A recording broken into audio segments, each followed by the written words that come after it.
En route vers Lukla, un voyage époustouflant nous attend.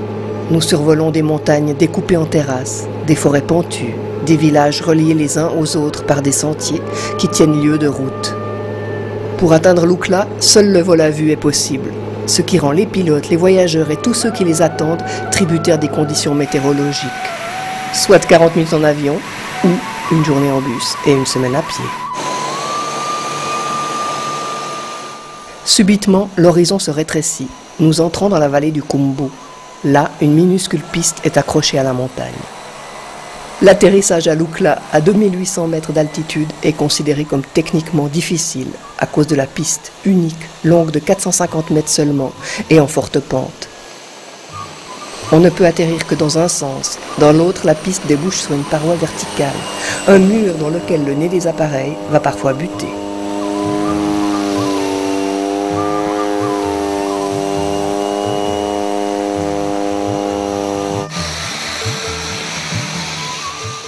Quand elle arrive, Nikolniki est toujours accueillie avec chaleur par le personnel de l'hôpital et la population. C'est ici, sur la hauteur, qu'est construit le Pasang Lamu Nikolniki Hospital, en hommage à la première femme népalaise au sommet de l'Everest. Pasang Lamu, née dans la vallée, est décédée en redescendant du toit du monde. Quand Nicole et Marco, son mari, liés au Népal depuis longtemps et poussés par le désir d'aider la population défavorisée de cette vallée, ont décidé de construire un hôpital, ils ont choisi Lukla. Un village d'environ 850 habitants, mais aussi point de départ des expéditions organisées dans le massif de l'Everest, ce qui explique le trafic aérien intense du petit Altipore.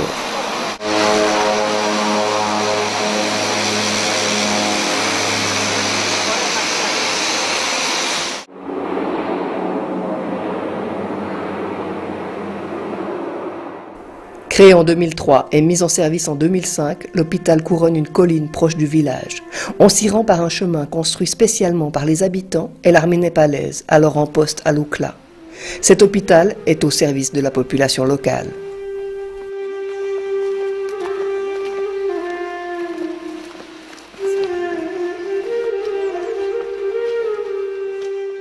Nicole et Marco ont réalisé leurs rêves.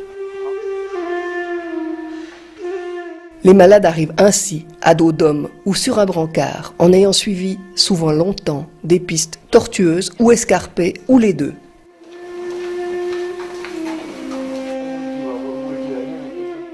Le local des urgences est partagé par les docteurs Tara et Jangmo, tous deux responsables et assistés du personnel infirmier népalais. Le cas de ce vieillard étant très sérieux, le médecin décide de l'évacuer le plus vite possible vers Katmandou, la capitale.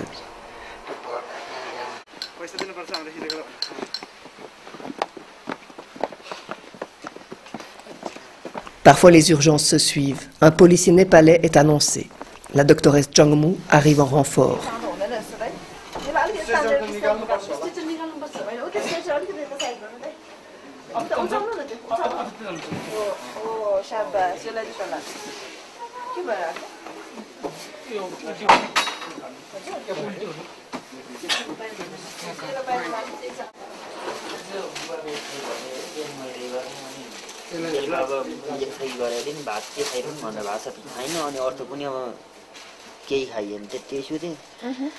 Les habitants de la vallée vivent bien au-dessous du seuil de pauvreté.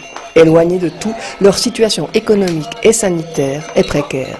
Ces images reflètent l'animation de l'unique rue du village, vivotant du tourisme, passage obligé vers les géants de l'Everest. Mais partout ailleurs, les conditions sont extrêmement difficiles, tous les déplacements se faisant à pied, puisqu'aucune route ne parvient à Lukla. Ces conditions sont à l'origine de nombreux problèmes de santé, avec un taux très élevé de mortalité maternelle et infantile.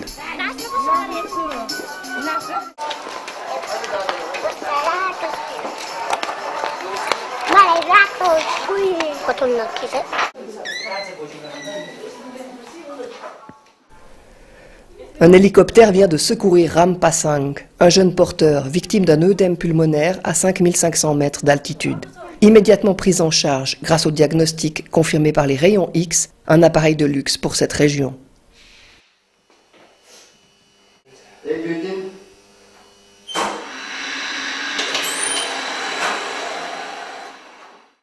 should be admitted in the hospital. He should get IV medication, dexamethasone, IV antibiotics, if necessary, diuretic. Le docteur Tara dit qu'il n'aura même pas besoin d'aller à Katmandou. Certains cas doivent être référés à Katmandou, mais là, vraisemblablement, il peut être complètement rétabli en restant 2-3 jours ici, sous oxygène, sous traitement du docteur Tara. La création de l'hôpital a très rapidement démontré à quel point la population en avait besoin, au point que l'agrandissement devienne nécessaire. Alors on construit un autre bâtiment. Il sera mis à la disposition des médecins qui, pour l'instant, vivent éloignés de leur famille à Lukla, ce qui n'est pas favorable aux engagements de longue durée.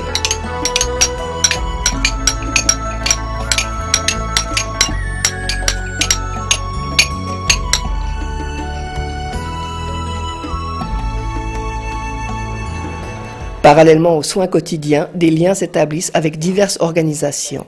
Par exemple, Sehen ohne Grenzen, Voir sans frontières, du docteur autrichien Markus Grassel, qui propose gracieusement et pour la 2e année consécutive un camp ophtalmique, pour lequel les infrastructures de l'hôpital sont d'un grand secours, ce qui incitera probablement ce groupe de médecins chirurgiens à revenir plus régulièrement. Quand ils arrivent, un service d'annonce par la radio locale incite la population à procéder au contrôle de la vue. Une occasion pour le personnel médical népalais de collaborer étroitement avec ses spécialistes.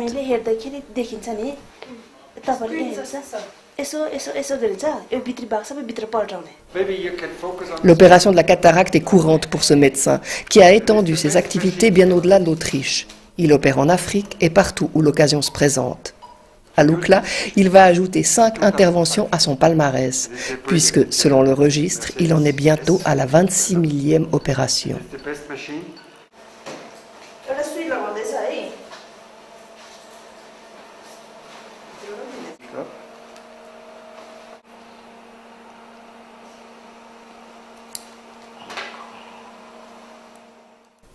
Encore une fois, le personnel profite de cette situation en assistant au travail commenté par le chirurgien.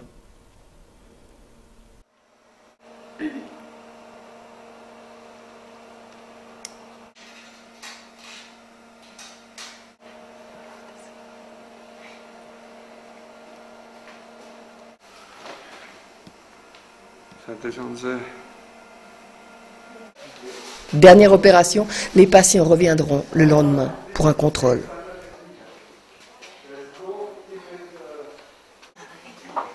La journée n'est pas terminée. Les jeunes mamans présentent leurs enfants aux consultations organisées en collaboration avec le gouvernement népalais, soucieux de l'état sanitaire du pays.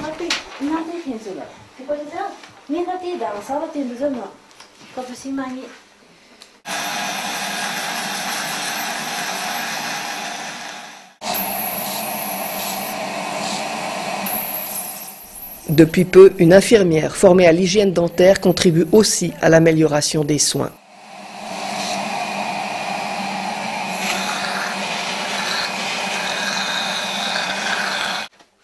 Quant à la pharmacie, elle est gérée par Gilsen Sherpa, en étroite collaboration avec les 2 médecins.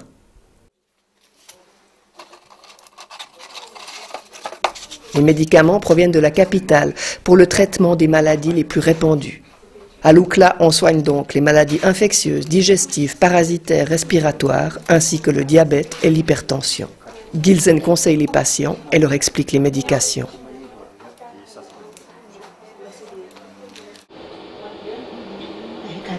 Parallèlement, de plus en plus de femmes ont pris conscience de la valeur des soins proposés par le programme de planning familial gouvernemental. La confiance installée, elles sont nombreuses à consulter.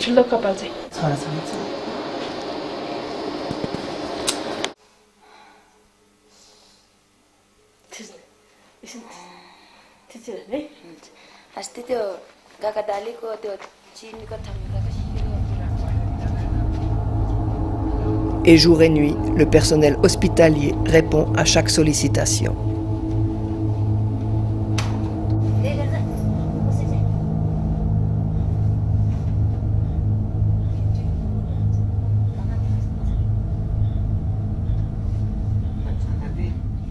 Ce jeune homme, aux prises à un choc émotionnel, est pris en charge. Son frère vient de mourir dans une crevasse. On lui administre un sédatif et quelques soins. Sa famille et un ami veilleront et le réconforteront toute la nuit.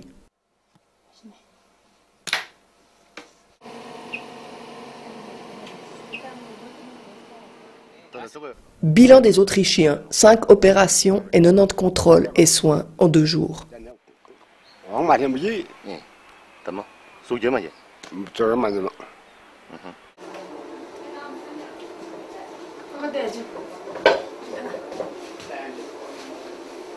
Morning. Morning, sir. How are you? So we remove the...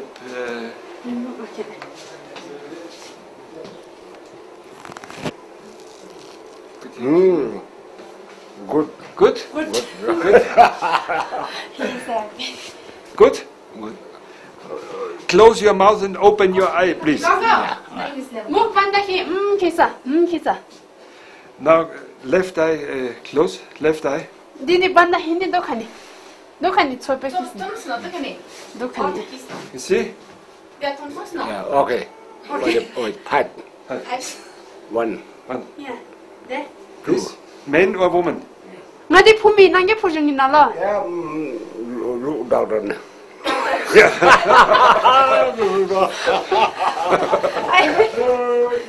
Tamsuga ba. Yama thina. Okay, come. De dokani. Didi dikha.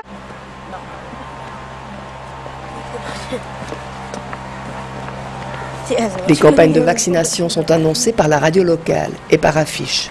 La population se rend alors à l'hôpital, ce qui signifie des heures de marche, voire même 1 à 2 journées parfois. Pour chaque patient, un registre est tenu. À raison de 800 à 900 consultations mensuelles, un nouveau problème surgit. Comment gérer et classer ces dossiers, dont certains font déjà partie des archives de l'hôpital? Les soins aux enfants de moins de 5 ans sont gratuits. Les vaccinations, les médicaments antituberculeux sont payés par le gouvernement ainsi que le programme de planning familial. Les interventions se succèdent rapidement. Une journée rythmée par les petits désespoirs des enfants, vite apaisés.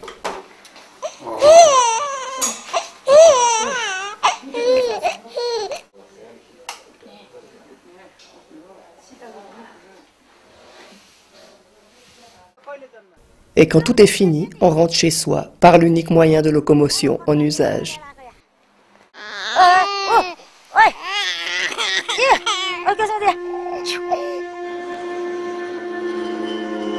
Les installations fonctionnent bien grâce aux moyens audacieux mis en place sur le terrain. L'emplacement de la centrale est dû au terrain, en fait. La rivière se trouve au-dessus, donc il a fallu choisir un endroit qui puisse permettre l'amener d'eau par un bis d'abord, ensuite par des pipes. Et c'est un bis à la valaisanne? C'est un bis à la valaisanne, effectivement, qui a été construit par les Népalais sur une longueur d'environ 500 mètres. Ça a été fait dans le rocher. Et là, pas question de perforatrice ou d'engin commun chez nous. Là, ça a été fait à la marteline, au burin, à la baramine. C'est un travail considérable. Et au bout de tout ça, il y a une turbine. Et voilà, donc on a dû construire notre turbine parce que il n'y avait pas d'électricité à Lukla et ben, pour l'hôpital, c'était d'une grande nécessité, évidemment. Alors cette centrale est toujours sous surveillance? Elle est toujours sous surveillance. C'est Mankaji qui habite d'ailleurs cette petite maison. C'est la centrale électrique de Lukla. Sa famille loge ici et en permanence, il contrôle que le bis soit OK, que les pipes soient OK, que le dessablage soit fait, que les feuilles soient enlevées. Donc tous les jours, il fait le circuit complet de l'amener d'eau. Quel est ton rôle à l'hôpital? Oh, mon rôle, il est plutôt technique. Donc je m'occupe plutôt des agrandissements, tout ce qui est proprement médical. On a un service pour ça. Nicole, elle, s'occupe un peu de toutes les dicastères, je dirais, de l'hôpital. Je m'occupe principalement de la construction, de l'entretien, avec mes amis népalais. Retour à l'hôpital. De nombreux liens relient le Pasanglamu Nikolniki Hospital à d'autres établissements. Par exemple, celui que Pierre Soutet, un chirurgien orthopédiste belge, a créé à Katmandou.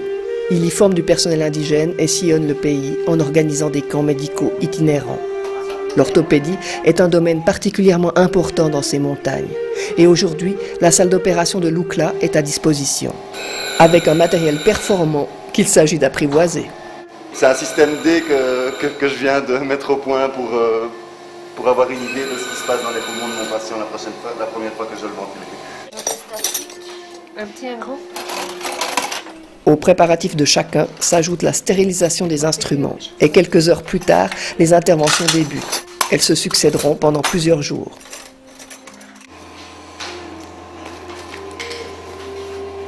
Mais il faudrait trouver des blouses ouvertes pour demain, c'est beaucoup plus facile. Il avait dit que c'était des...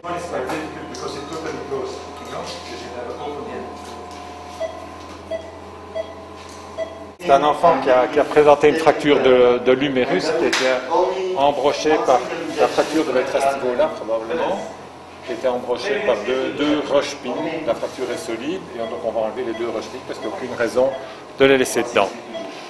Voilà. C'est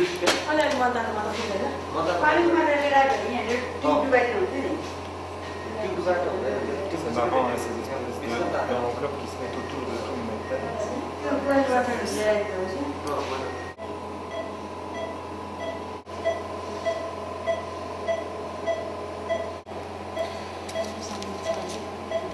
L'anesthésiste n'est autre que le fils du chirurgien. Et les instrumentistes sont venus spécialement de Belgique à leurs frais. Des Népalais complètent le staff. Une bonne occasion d'échanger des savoirs et confronter des méthodes de travail parfois différentes, notamment en ce qui concerne le confort des patients.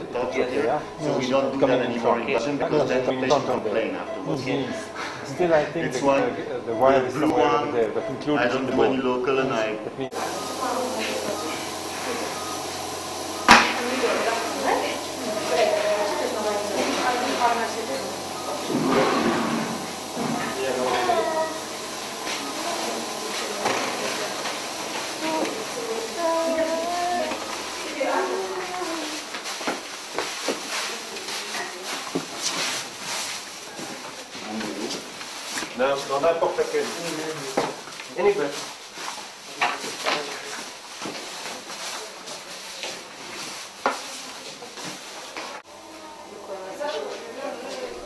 Les opérations s'enchaînent, tandis que les soins continuent dans les autres salles.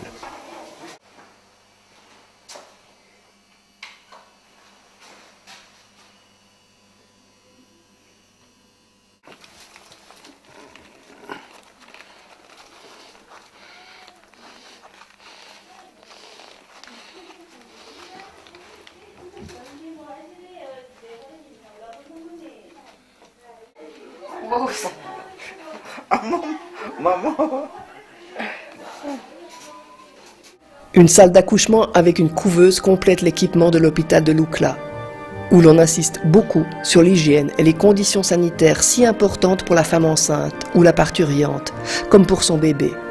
Et petit à petit, nombre de futures mamans découvrent de nouveaux horizons, par exemple avec cette échographie